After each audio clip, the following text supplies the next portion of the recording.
Sir John Major could have stopped Brexit from happening but blew his chance when he signed the Maastricht Treaty for no reason at all, Conservative MEP Daniel Hannan told Express.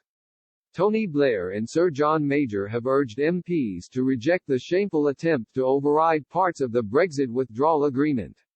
The two former prime ministers have accused the government of embarrassing the UK by seeking the power to change the details of the treaty agreed with the EU last year. MPs will begin debating the contentious internal market bill today. A senior minister said the ex-prime ministers weren't close to the process and the UK was in an unprecedented situation.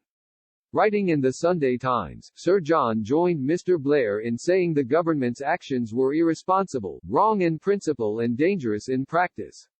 They added, it raises questions that go far beyond the impact on Ireland, the peace process and negotiations for a trade deal, crucial though they are.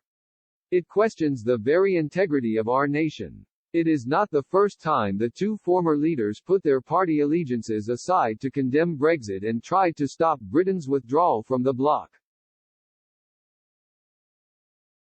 Sir John's battles to thwart Brexit can be seen as ironic, though, as according to Conservative MEP Daniel Hannan, Sir John could have easily prevented it from happening.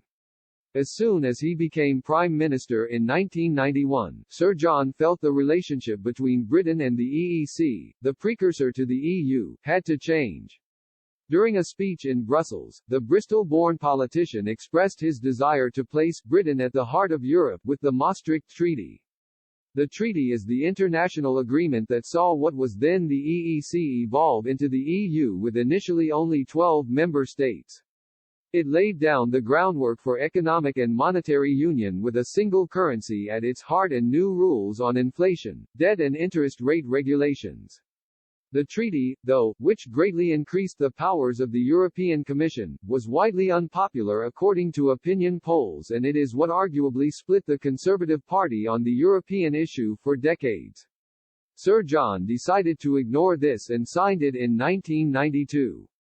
When asked why the former Prime Minister did so when there was so much growing opposition, Mr. Hannan told Express.co.uk, "That is a great question because he didn't need to."